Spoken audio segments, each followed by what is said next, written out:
Welcome to another edition of the dOrg Hot Seat. Today, we're going to be talking privacy with Remi from Inco Network. Remi, how are you doing?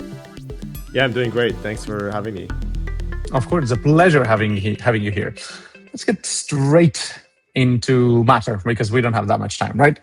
It's been privacy season in blockchain for a while now. At the beginning of the year, there was a lot of buzz around Zcash.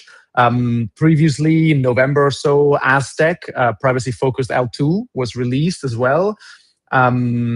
So there's a lot of buzz around privacy, but wasn't transparency and publicly auditable transactions kind of like the point of dApp nodes, of blockchains? How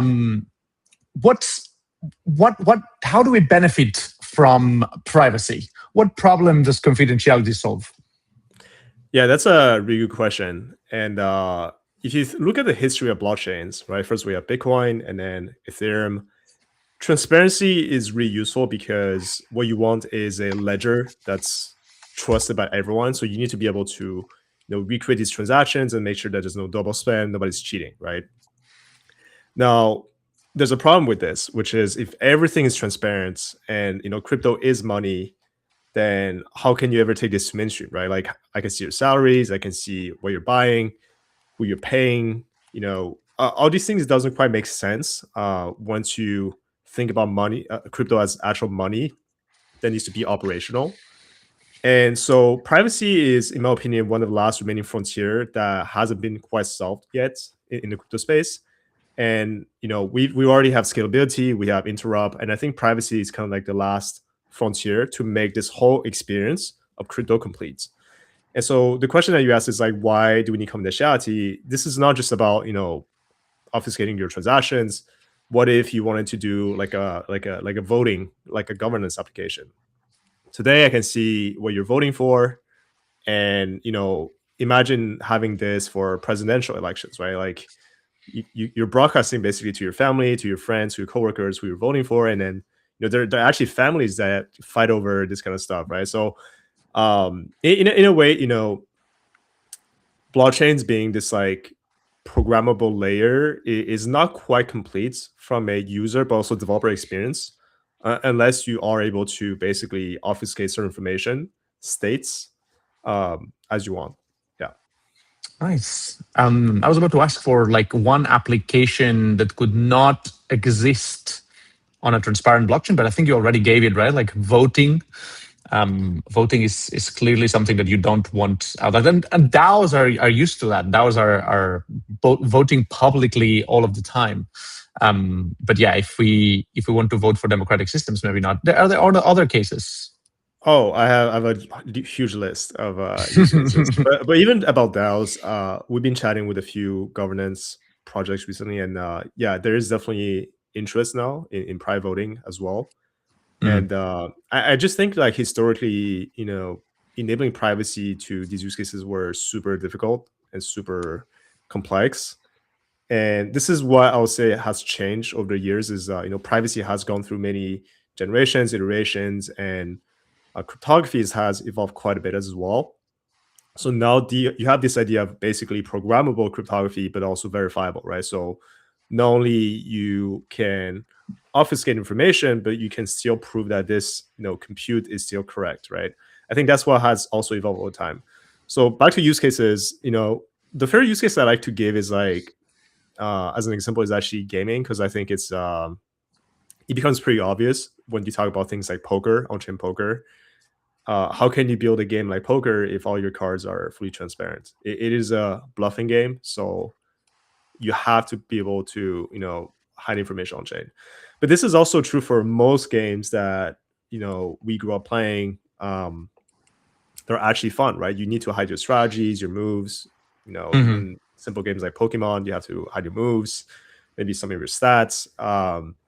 So that whole thing makes a ton of sense. And then voting is one of them. You have a lot of things around just payments, right? Yeah.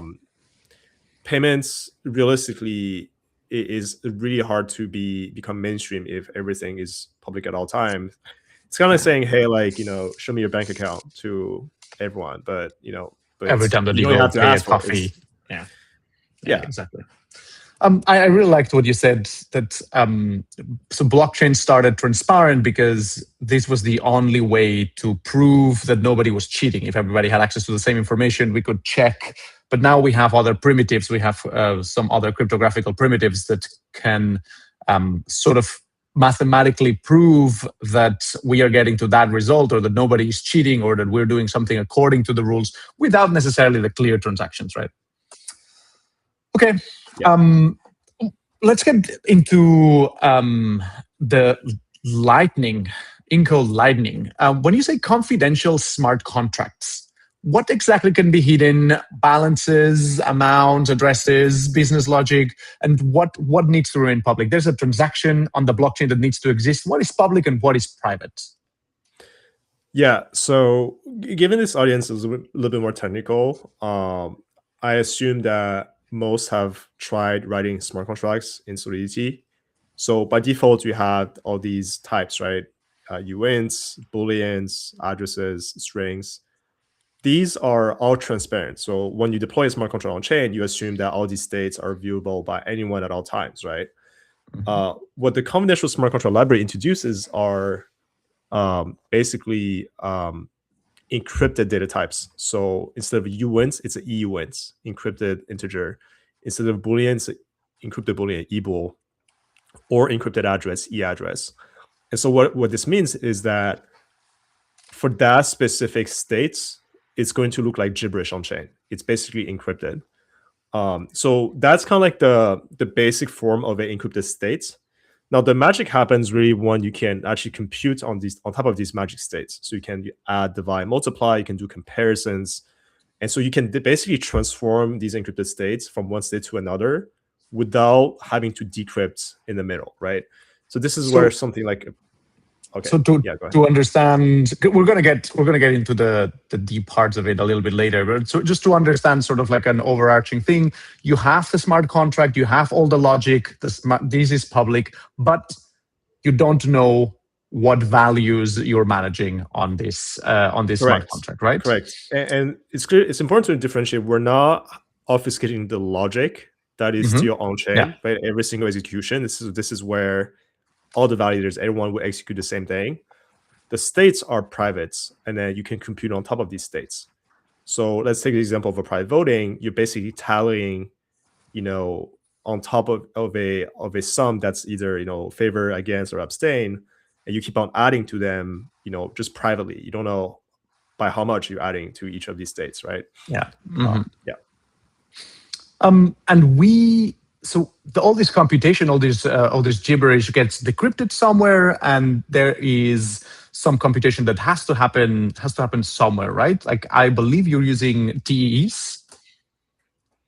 How does that work? Correct.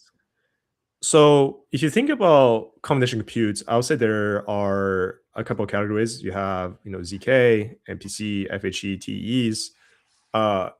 What TE is actually a secure enclave. So think of it as a black box machine that basically is able to run code within the machine, and anything that happens within the machine cannot be seen from the outside, right? So that's kind of like the premise of TEs. And TEs have been around for quite some time. They're used everywhere from banking, healthcare, governments, military. It's one of the oldest form of, I would say, combination compute. Super performance, and can run very, very complex calculations at pretty much the same speed as a plain text calculation. So super scalable. And how does Lightning use the TEs? It uses a quorum of decryption nodes. Who's operating those decryption nodes, and who does the computation? Yeah. So Lightning is essentially designed similar to a rollup. It's actually more of a based rollup, meaning that the transaction goes through the host chain, including the ciphertext and everything. And then based on these instructions, we compute basically the combination compute based on like the ordering of transactions, right? And it's called base because the DA layer ends up to be the chain itself, right? So by supporting base is the DA layer. By supporting Ethereum is the DA layer. you get a nice property here where you get some kind of censorship resistance here, where you cannot prevent people from seeing these basic instructions coming to the chain. So the commitments and the ordering is all locked in. The second thing is like, if let's say you lose your state, you're able to replay from the chain itself, right? Just like a rollup. So this is kind of like how this is structured. We run actually multiple TEs, like the quorum that you mentioned. And the reason why is, if you hack one TEs, you're not able to break integrity. You have to hack a quorum of it. Now, these TEs actually run with large data cloud providers. And so we, as an operator, we cannot attack the TEs because we don't have access to physical machines. So there is a trust assumption on the cloud providers, which are pretty much never incentivized to attack it. They already have contracts, billions of dollars of contracts with governments, military, and banking, etc. And on top of it, you also have to hack a core of them, and then we are starting to have more diversity in cloud providers too, right? So it's not like, okay, Google cheats, right? It's like you need Google to cheat to hack their own hardware. You need Amazon, you need other data providers. So yeah, that's kind of like the current setup that we have. Yeah. So for context here, so TEs have been broken many times. There's at least 25 ways to break into the Intel SGX, which is arguably one of the first and most famous types of TEs. But since your trust assumption is that the cloud providers are not incentivized to break this. And even then, if one cloud provider decided or had a breach, or even maybe a subpoena from the government or something to try to figure out, there would need to be multiple subpoenas in different cloud providers or multiple unauthorized accesses on those cloud providers, right? That's correct. And there's one step further that we could do down the line, and this is, I guess, a suggestion from Damone. There's this concept of a proactive refresh. So essentially, you can key share the signing keys, and imagine these keys refreshing every 10 minutes, or hour, like whatever you define, right? So then you're going to have to break across multiple data centers within this time period, else all the keys refresh. So that could be something even more powerful that we could implement down the line. But then it would be very hard to reconstruct the smart contract or the state of the smart contract, right? Because you'd need to decrypt. You'd need the shared keys to decrypt these obfuscated values that are on chain. You'd need to keep. It's actually two. So part of the architecture, there are two pieces. So one is about signing transactions. So this is for integrity. The other part is about decrypting ciphertext. This is the secret key. What we're guaranteeing with the multiple TEs today is on the integrity side, which is, I think, more important. So making sure that by breaking a single TE, you're not losing funds, right? The secret side, right now, we are not secret sharing that purely for performance reasons. There are ways you could down the line do things like MPC computation or FHE computation. But if you want to get true scale today, having basic TEs do computational computes within the TE itself with the secret share is without the secret share is going to be the most performance you can get. Okay, gotcha. I'm glad you spoke a little bit about FHE, because I was thinking that was the original path that Inco was trying to plow through, right? FHE, fully homomorphic encryption, the holy grail of doing everything you want in encrypted content. Now you have a different product, and I'm interested to know, was that a route to market? Was the technical thesis that changed? Why did you decide this pivot? Well, so we are a privacy company. I really see all these primitives as tools. These are ultimately all tools in order to build some kind of product that people can use. And we've played around with everything: FHE, MPC, ZK, TEs, and what we ended up deciding is to actually go to market first with TEs, And this is for a couple of reasons. So one is the pure scale of it, right? If you want to achieve thousands of TPS, tens of thousands of TPS, there's actually nothing quite like TEs that can achieve the same level of scale, throughput, and latency that you want to have. The second piece is around verifiability. So TEs, although it is a black box, the interesting innovation or the property that's useful for Web3 is you can attest the code running inside the TE on chain. So suddenly this becomes almost like a ZK proof alternative.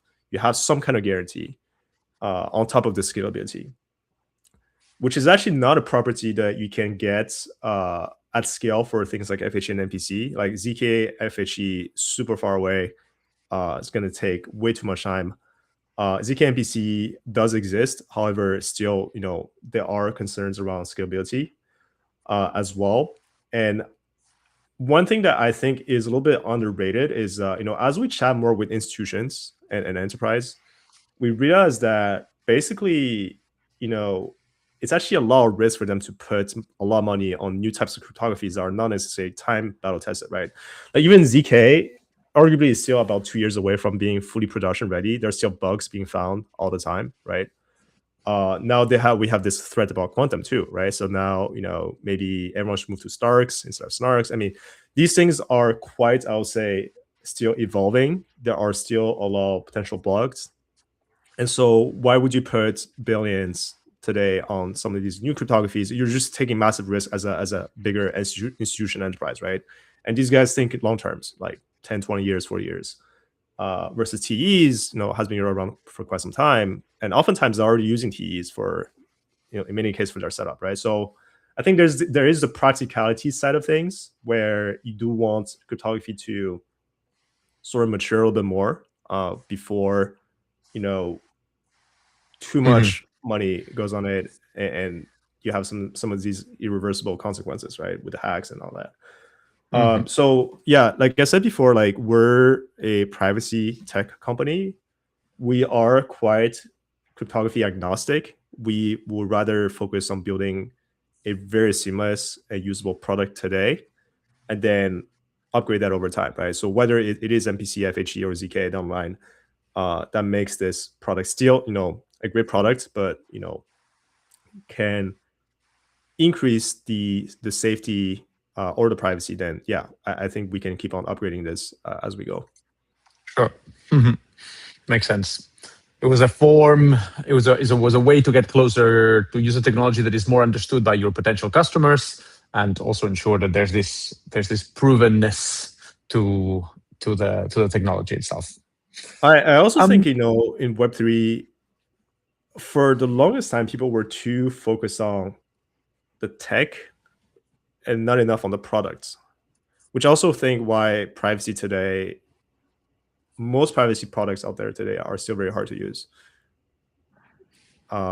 Which really, I think, things are shifting, right? It's clear that people care more about good products today, convenience, and then you find ways to improve the technology over time. But obviously there are non-negotiables, right? It should be non-custodial, should be trustless to some extent.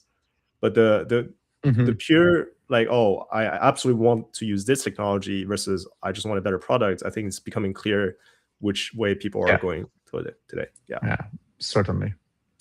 We've talked a lot about TEs and keys and attestations, but let's talk a little bit about your whole, like the whole keys that can decrypt, maybe selective disclosure, access control. Who controls the keys? Is it the developer? Is it the user? Is it the TEs? Who controls the keys? Who can decrypt what? Can we offer maybe compliance features as well from a developer perspective? Yeah, that's a good question. So the keys are generated within the TEs at Genesis. So we as operators, we never see them. And we spend a lot of time developing ways where even backing up the keys are done in a very trustless manner. And then there's no way for us to extract out the keys, basically. Even if you deploy a new TE and you have to pass over recover, right, from the backup. so the question is who gets to decrypt, right? This is actually all designed on the smart contract side. Basically, there is a access control layer where by writing Solidity code, you can say under these conditions, someone is able to decrypt, right? So for example, at the end of the poker round, everyone's able to reveal all their hands, right? All the cards. And what this translates into in terms of compliance is, for example, within a company, let's say you need to do accounting, you can delegate viewing to, let's say, the accountant in your company. If the accountant leaves, you can revoke the access. Very simple. If you need to delegate viewing to, let's say, an exchange, governments, chain analysis, let's say for investigation, you can also easily do this. And lastly, I guess, yeah, if you're an asset issuer and you need to track maybe the velocity of private stablecoins flowing, this is all things that you can customize at the smart contract layer ahead of time.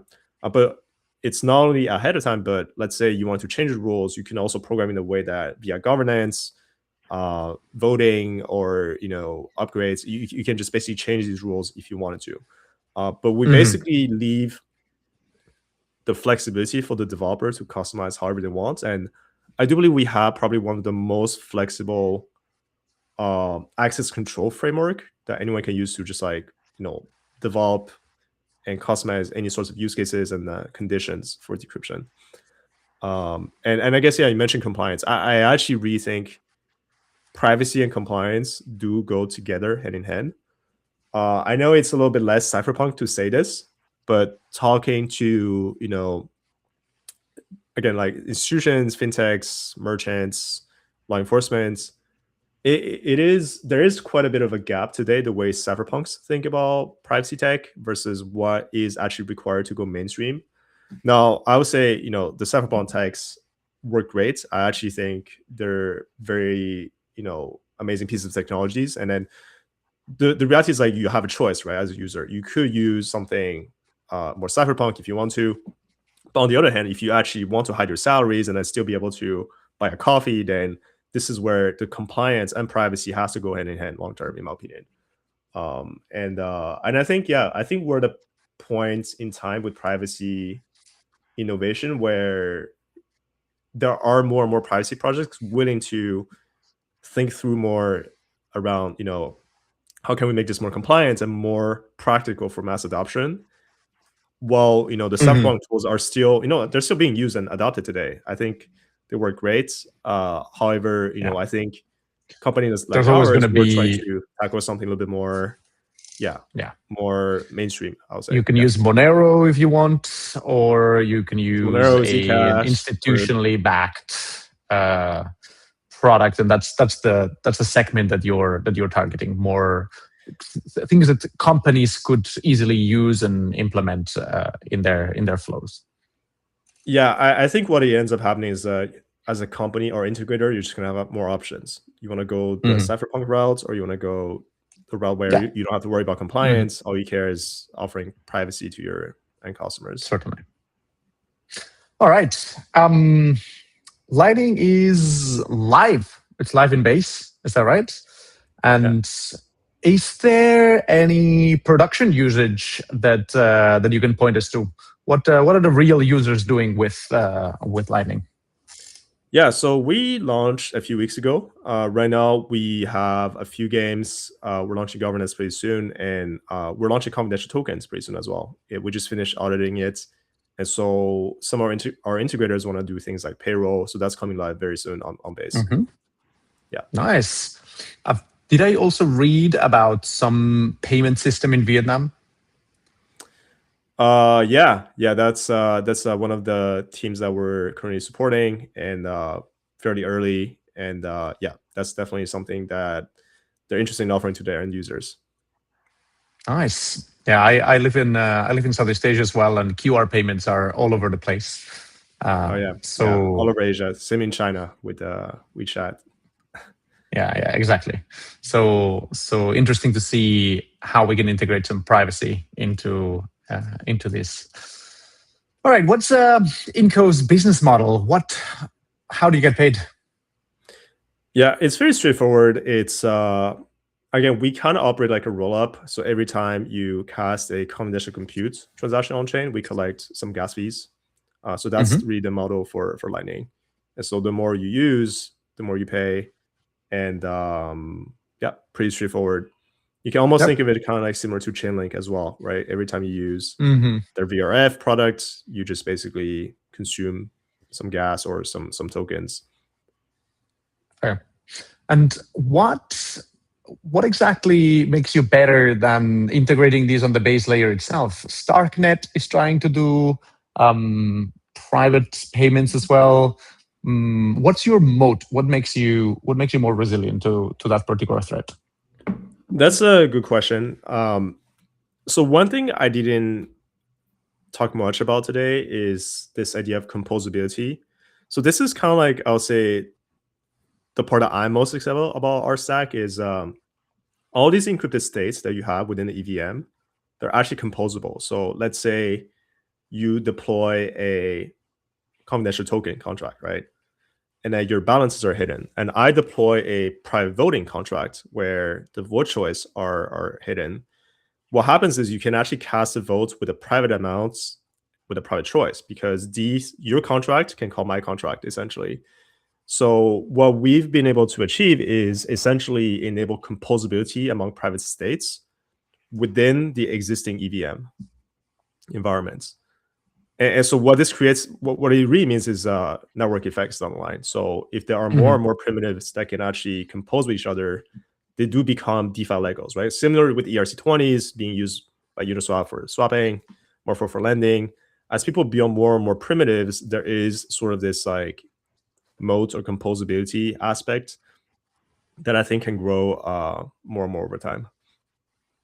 Would that work across chains as well? And then the TEEs would act as sort of like a sequencer?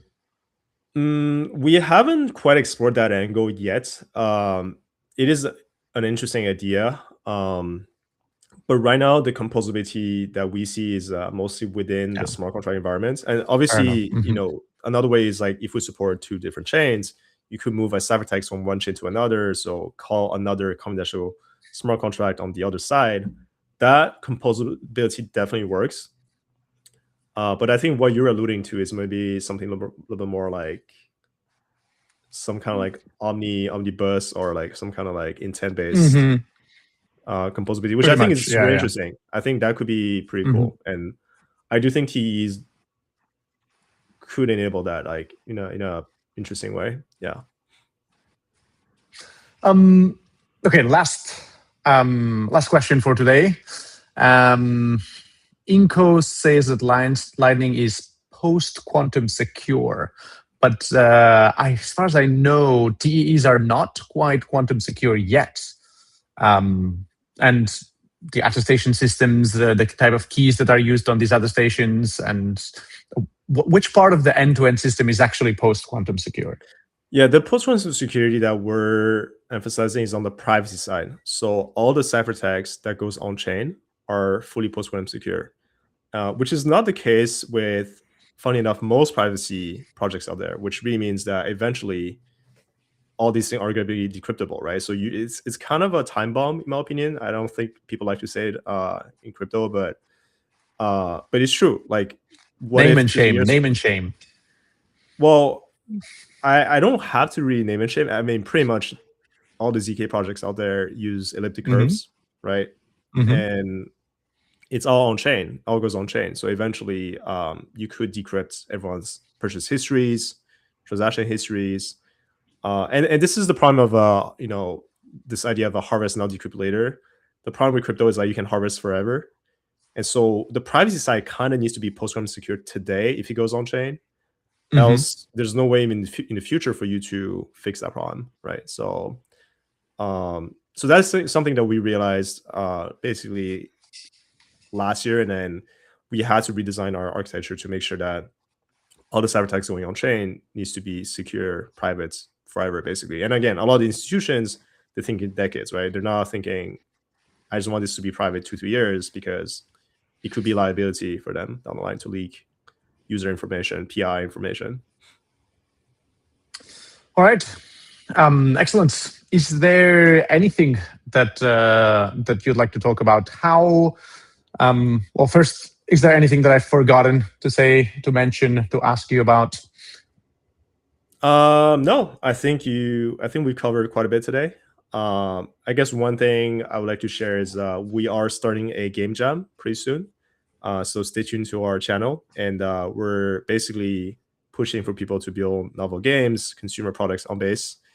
And we have pretty exciting workshops. And yeah, personally, I'm pretty excited about that vertical. Just I do think we can have a lot more exciting and fun stuff on chain or with privacy or combinational compute that wouldn't exist otherwise. So happy to keep on pushing towards that direction. Nice, excellent. That was going to be my next question. How can people learn more? How can people learn how to develop confidential smart contracts? So that's those workshops would be the best way. Workshops, go to our docs, docs.inco.org. We actually have a skill with Inco. You'll be surprised that you can actually one-shot games with that using the skill. That's also why I'm excited about gaming. I think it's so easy today to build games on chain now. Literally just one-shot it. Yeah, it's crazy. Yeah, it's beautiful. It's beautiful. The speed of development has reduced so much. Crazy. Yeah, and especially for something like gaming, it's definitely somewhere a vertical you want to keep on tinkering and then try a bunch of stuff and being able to one-shot. I think it's where a lot of people's creativity. Yeah, exactly. Or a lot of people's creativity that was bottled up, and the barrier of entry to make a good game was you need a team of developers in order to make it. Right now, you don't need it. You just need a good idea and a subscription to even for TV3. assets. Yeah, I was playing around with Xsteel. Like you can create a ton of assets, very well designed assets, very quickly. But you're right. Yeah, looks beautiful. Exciting time to be a game developer. Yeah. Excellent. Well, this has been Inco Network. Thank you very much, Remi. It's been an absolute pleasure. Thank you for answering all of our hot seat questions very, very precisely. Appreciate that. And I hope that Lightning keeps growing. And I hope that we can have another chat like these in a few years where you have a whole private empire. Thanks. Yeah, excited for this. And thanks for having me. Great conversation. Great. Excellent. Have a good one. A good one. Boom.